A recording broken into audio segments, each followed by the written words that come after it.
Hi, this is Edmund Tran, stepping in for reviewer Job Gilroy to read his Grounded Early Access review. Now just a note before we start, this review evaluates Grounded based solely on its early access release as of August 2020.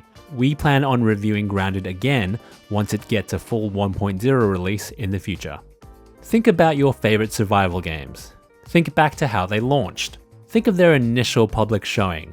If your favorites are like mine, you'll notice a trend. None of them were very good when they first launched to the general public. Subnautica had me on the edge of my seat at launch, but it ran terribly. 4 years later, and its 1.0 build was one of my favorite games in a year that included God of War and Red Dead Redemption 2. Likewise, The Forest launched a mere shadow of the terrifying adventure it would eventually become. No Man's Sky was near universally criticized at launch, but it eventually reached its potential and went beyond. And now, Grounded, from Obsidian Entertainment, is currently in the early part of the aforementioned early access phase, and is lacking in many respects. But, like the games I just mentioned, it has what feels like the potential to grow into something much, much greater.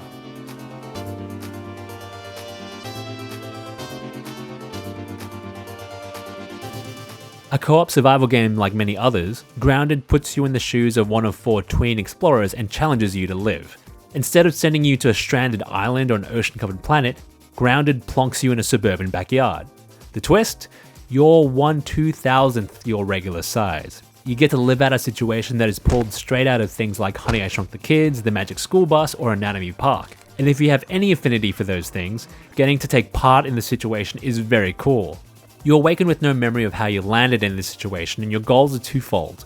Work out how to return to your normal size, and, more pressingly, to survive. Neither objective is all that simple. In its current state, you can actually wrap up the story content of Grounded in under 30 minutes. Once you know what you're doing and where to go, there's little stopping you from completing the steps necessary to finish the game. From there, you're able to complete rudimentary quests, and you can continue to explore and build in the backyard world, but you won't be achieving any story goals.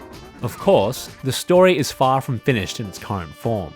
You aren't big again after you finish what's available, the rest of it simply hasn't been implemented yet. That's not surprising. Other story-focused survival games like Subnautica and The Forest were the same when they launched. After a short period then, you're left with really just one goal: survival. Survival games are about priority management. The good ones are a series of checklists, vital tasks for you to tick off each in-game day in order to eagerly start the list anew the next day. But the thrill of playing an outstanding survival game comes from the way that priority management leads to unexpected storylines. Grounded starts off deceptively easy. You need food and water or you'll perish. Day 1 involves working out what is edible and what isn't. You can eat mushrooms and you can reliably find water dew dangling from blades of grass. Unfortunately, because you're the size of a Lego figure's hand, you discover that mites will try to eat you. Suddenly, your priorities change. Now you need food, water, and something to defend yourself. Grounded features a great system in the form of Scab OS, which helpfully details crafting recipes. Unluckily, while hunting for the pebblet, sprigs, and plant fibers you need to make a spear, you might get stuck in a spiderweb, and again your priorities change. Grounded has those compelling survival hooks. While progression is superficially tied to the scanning mechanism, wherein you feed objects into a computer to learn new recipes, the real growth comes from your own internalization. The better you understand the world, the better you're able to manage your needs and wants. And that knowledge leads to the ability to alter your management strategies. Even in its larval form, Grounded provides you with an array of methods for negating the pressures of survival. You can build canteens to carry water and tanks to store it. You can cook food, build walls, and craft armor, weapons, and more. And knowing these things allows you to adjust your task list further to enhance efficiency. Even when you're a miniature Bear Grylls, the second-to-second narrative is continuously changing because there's always something you can't account for just around the corner. While the map layout is fixed in each run, much of the resource and enemy placement is not. So even when you know exactly what you're doing, there's an air of inevitability in the knowledge that things are always just moments away from going terribly wrong. At one point in a successful run, 2 giant wolf spiders, nasty jumping beasts about the size of a Range Rover compared to my player character, decided to leave their homes and destroy my group's base. We'd done nothing to provoke the attack, and being unable to defeat 2 wolf spiders at once, we were forced to simply sit and watch as our base was demolished.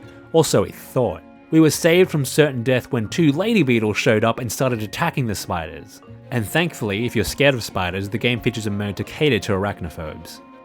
What makes survival games special is that nobody else will have that exact same story, and Grounded nails that emergent element in a way that's natural and consequential.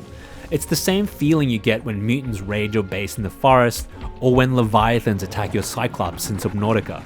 These are common occurrences, but the circumstances surrounding them make them endearingly personal. What brings Grounded back to Earth is the sheer lack of depth in its priorities. The survival loop in the game as it is right now is simply too short, too easy to manage and get a complete hold of. And apart from doing quests for Berg L, the helpful grilling robot who marks the end of the game's current story content, there's little reason to extend your reach beyond their grasp. In fact, in its current form, building giant bases in anything but creative mode is almost an impossible effort.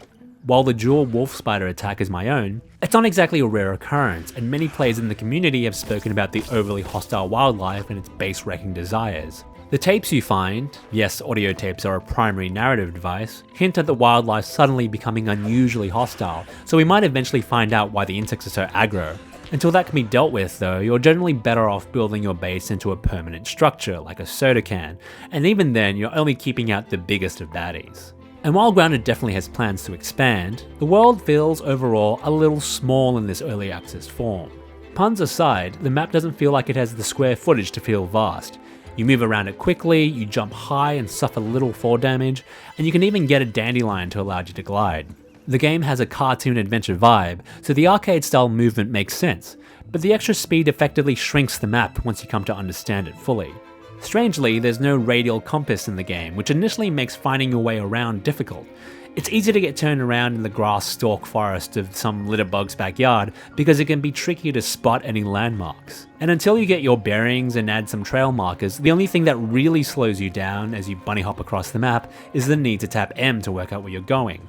Grounded has the foundation needed to turn into a great survival game, but it has a long way to go yet. The titular term comes from aviation. When a pilot finds themselves, for whatever reason, unable to fly, they are grounded. It's a pretty apt name for the current state of Obsidian's foray into the co-op survival genre. But like a balsa wood airplane, Grounded sits at the outstretched tension point of a strong rubber band. It is pure, unadulterated potential energy, and all we can do is sit back and wait to see if that rubber band snaps, or if the game achieves takeoff. I think it's gonna fly.